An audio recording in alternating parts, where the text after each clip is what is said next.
real deadly, and we're expecting to see some nasty fights from either side, both expecting to go for those big team fight comps, and it's going to be rock, paper, scissors at the end of the day. Whoever makes that first move, better.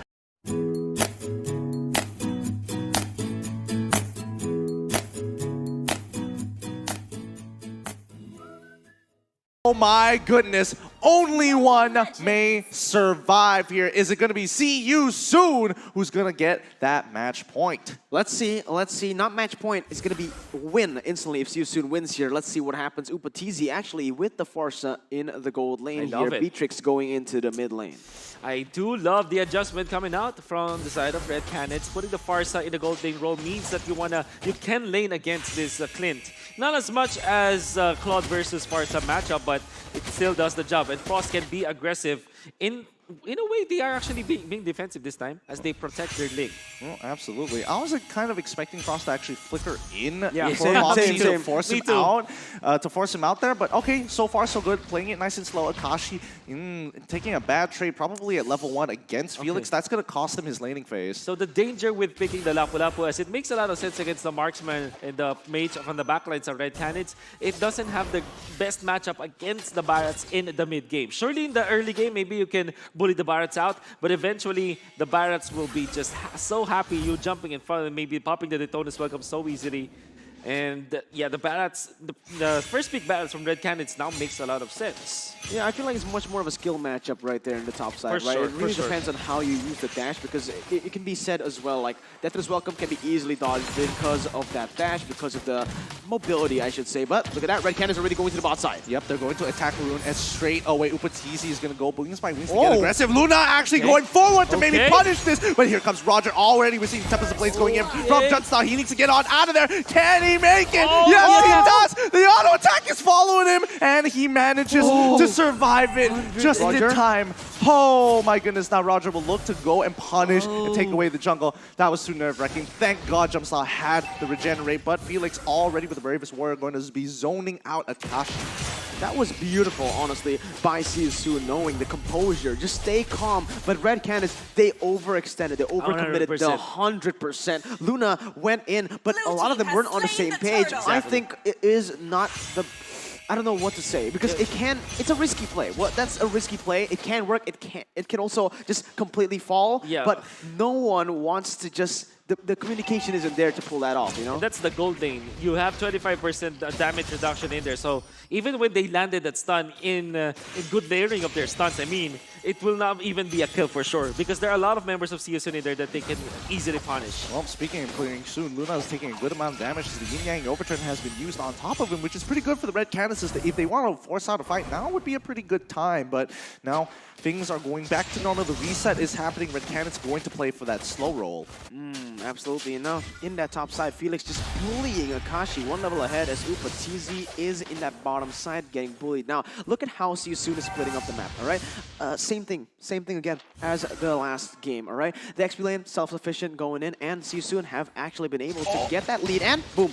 Yep, Ember should be going down on here. He makes it through, but Luna trying to go in for the big play. Doesn't actually hit it, but now Luna's getting attacked by Felix as the Rage Blade is coming on through. Here he comes with the Circling Eagle to make it true. Luna still alive. He finally goes down to the Retribution coming in from Roger, who like it counts just couple of seconds before. A little slow there, but overall it's still okay. Akashi now in an awkward position, trying to zone out both Felix as well as Boxy. His jump style is going to slowly take away the free gold on this energy plating.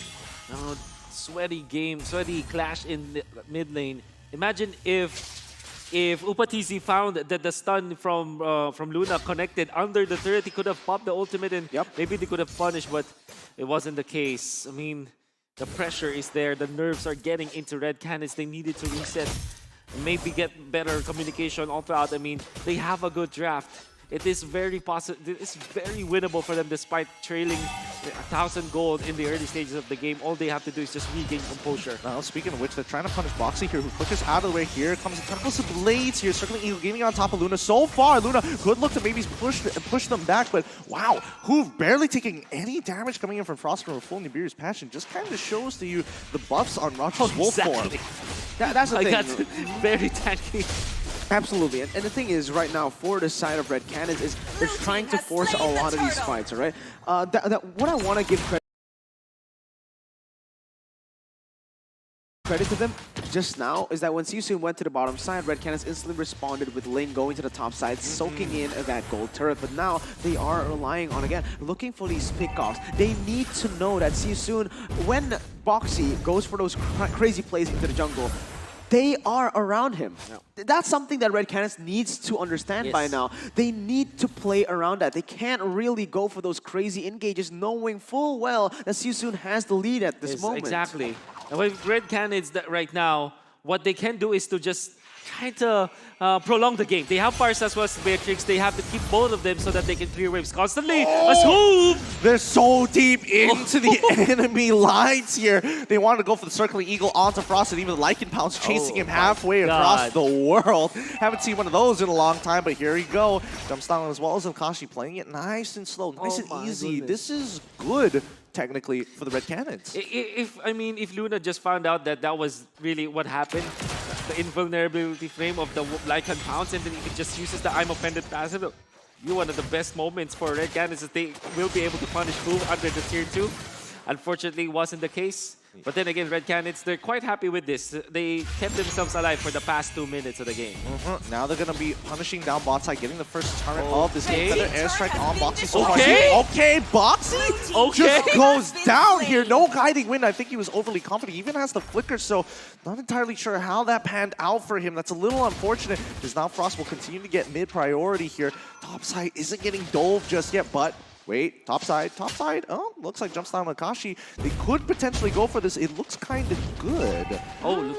That damage is just so painful. And again, Red CANIDS, once again, the thing is with them, hesitation, all right? Hesitation. I agree. I feel like they rotate to the top side. It's already a good play, but they wait a little bit too much, and Siusun are able to respond to the play. Then it is just no longer available.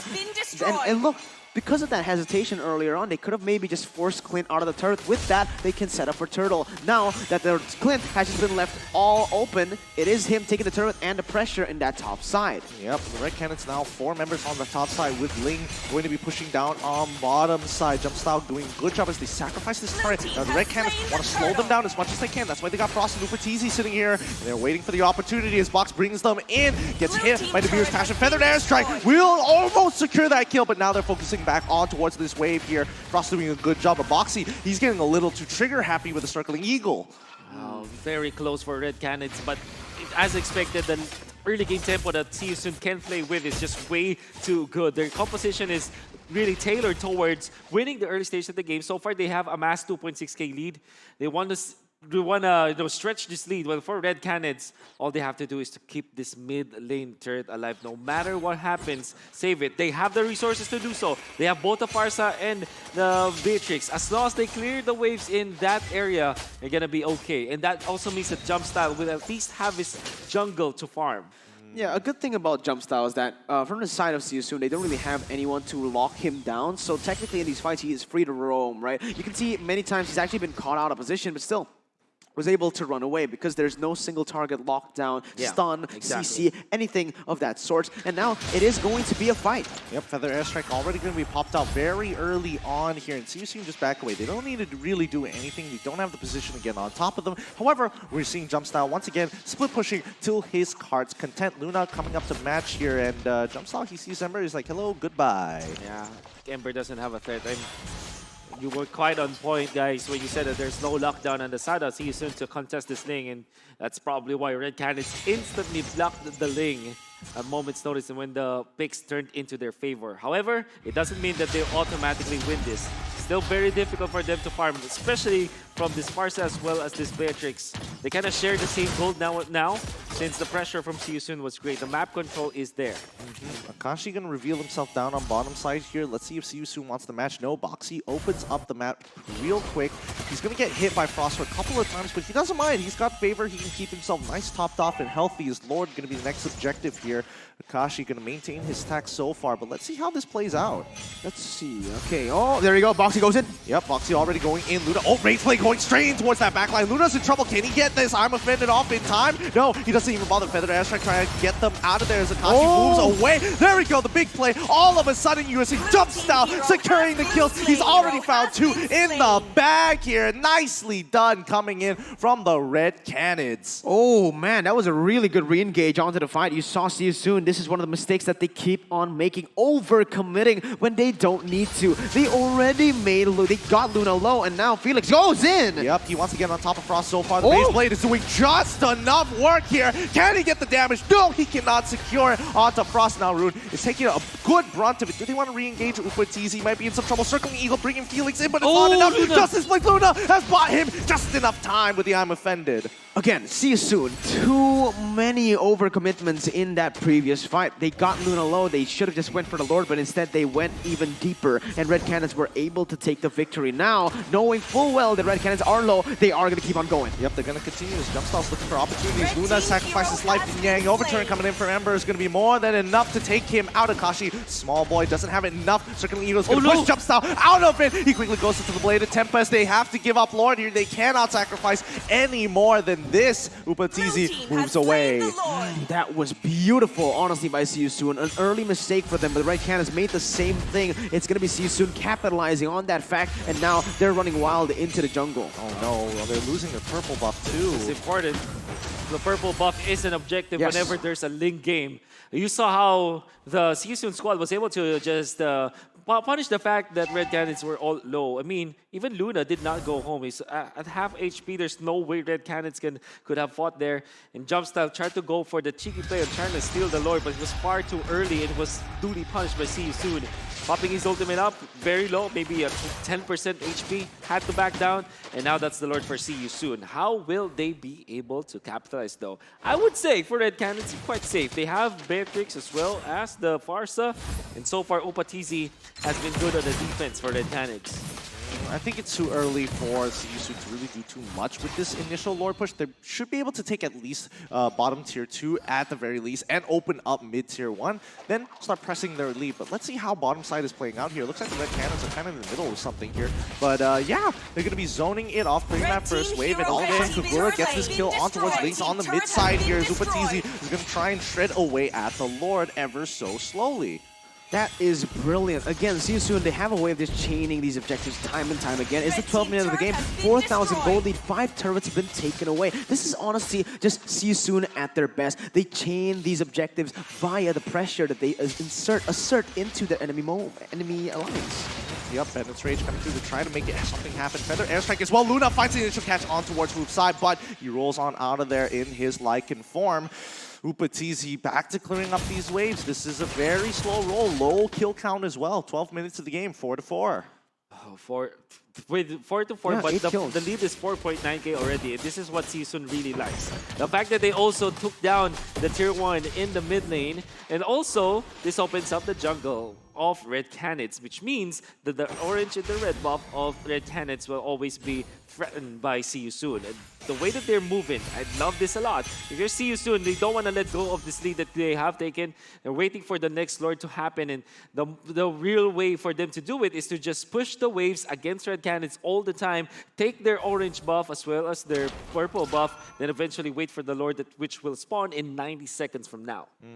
Yeah, I think Akashi needs to start stacking up as soon as possible, but that's when See You Soon wants to punish. They're already getting on top of it with no stacks. He can't do much, but he flickers out of the way. Upatizi here to save the day with the Feathered Airstrike. Very, very good. 1 ult for 3. Not too bad for the side of Red CANIDS playing hyper defensively.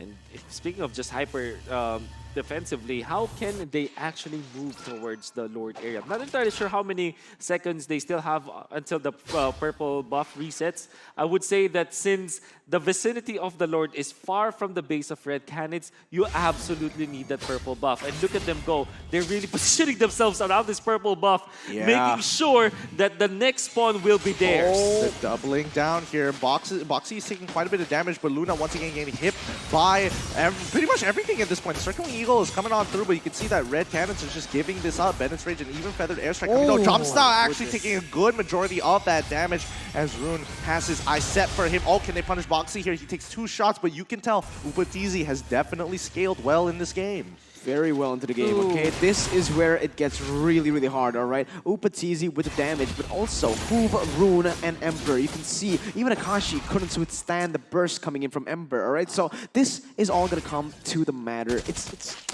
It's all about the pace. It's all about who controls the tempo right now, because it is only the Lord left here on the board. Enhanced Lord has spawned in the game, and for now, Red Canids, they really don't have a response. Bot side is slow pushing that top side as well. Mid lane is going to be pushed, and there you go, another fight. Felix circling Eagle on top of them. Felix is getting on top of Frost as quickly as possible. He switched over to Wesker here, but Upatizi forced to get rid of the Feathered Airstrike early on by Boxy here. Akashi now left all his own. Daytona's welcome does not connect, and see you soon have finally found a fight in their favor. Oh my goodness, a 7.0 and 8K goal differential in favor of See You Soon, as now they will be pushing in towards the inhibitor turns. They're gonna back off, maybe get tier 2, maybe look for Luminous Lord. What a wonderful positioning coming up from See You Soon. You saw how Felix was in the best spot to make it very awkward for Frost to actually position himself. He went in for the combo, not even thinking about the position of his teammates. But guess what? Boxy was there on the case to save both save Felix as well as to contest Upatizi, who had to cancel his Feathered Airstrike so prematurely. Remember the last time they got an 8,000 gold lead? It didn't fare too well, and Boxy once again goes in for jump style. Yep, I mean Boxy is doing a really good job here. No wonder he got MVP last game, right, Mirko? Yeah, absolutely, man. 6 kills on the board, 6 assists for Boxy. 100% kill participation right now as it stands. But what I do want to put into the attention of the viewers right now is Red Canids. Even when they get this composition where they can make proactive plays, they're still not doing it. They are playing it so passively, waiting for mistakes to happen on the board. As you can see, most of the objectives, I mean technically all of the neutral objectives have been taken away by See You Soon just based on pressure alone. Red Canids, they need to start doing this, all right? Because if not, this is the last moment. Yep, here we go. No. It's going to be Nibiru's Passion already out. Bennet's Rage is going to be coming out too to clear up these waves. They sacrifice one inhibitor. They've done this in the previous game, but is it going to be more than enough? Luna is just zoning them out as much as he can. They take down the Lord here, and See You Soon not seeing the opening that they're looking for. Feathered Airstrike going to be popped as well. Even Felix, he wants to jump on in, but you can see the hesitation. They don't want to completely commit to it. They're going to continue the siege. This is just getting sadder and sadder, honestly, right? Again, deja vu to game number 1, because See You Soon, they have just completely suffocated Red Canids. No resources, and you know Ling without the purple buff, all right? Yeah. Ling without the purple buff alone is already insane. But guess what? It's Hoove on this Roger, constantly getting these 2 buffs, and it's just adding to that power that this hero has. Oh no, Luna, he's been caught out. He's been hit by the yin-yang overturn as well. It's unfortunate, uncanny, but it's a little too late. The repeat of mistakes coming in from game number 1 here. Ember as well as Hoove getting chunked down by Bennett's Rage. Frost holding strong, but See You Soon. They have to back away. Red Canids, they're not going to bow out just yet. Okay, I don't know about you. I'm going to ask you this question, Wolf. If that, I'm pretty sure, honestly, they should have pulled the trigger there. Ember was so low. Ling had his ultimate, had all the resources to go in. The team was there to follow it up. Upatizi had the Feather Airstrike as well. I thought for sure that they would go in, but again, they're playing it really passively. What are your thoughts on that? I agree. I completely agree with you. I think there are so many openings that we see from See You Soon. They're really banking on the fact that they need to take it to the ultra late game. It's a good mindset, honestly. But there are openings that will never happen again if you are Team Red Canids. Because See You Soon, the moment they saw that the damage was there, now they have a feel of what Red Canids can do. The next time they try to push, it will be with the Lord for sure. And what they're going to do is to just wait for Red Canids, smoke them out of their base, punish them for it, make a pick-off, but this is the conceal play. Can they get at least Boxy? It seems like the answer is no. No, they are not going to get it, but here comes the circling eagle on top of Luna so far. Akashi is trying to keep maintaining the stacks here. Luna looking for an opportunity, but the backside, Felix is going for Upatizi. Luna, he's already used the I'm offended, and now See You Soon are going to look for the chase. They're looking for you, Luna, and it's the yin-yang overturn that takes him out. Felix already with Rage Blade, already on top of Frost. He's gone like in pouch to finish him off, and now See You Soon has created an opening for themselves. Takashi, and as well Upatizi and Jumpstyle looking for any opportunity here as Ember and the rest to see you soon break open the inhibitor. Boxy going all the way in towards the spawn. Jumpstyle trying his most possible best, but Hoove is gonna zone them out. They want more. They're looking for the end. They've done it. Cambodia move on to the next day. GG, well played. To see you soon. Today started with the Malaysian champions getting eliminated.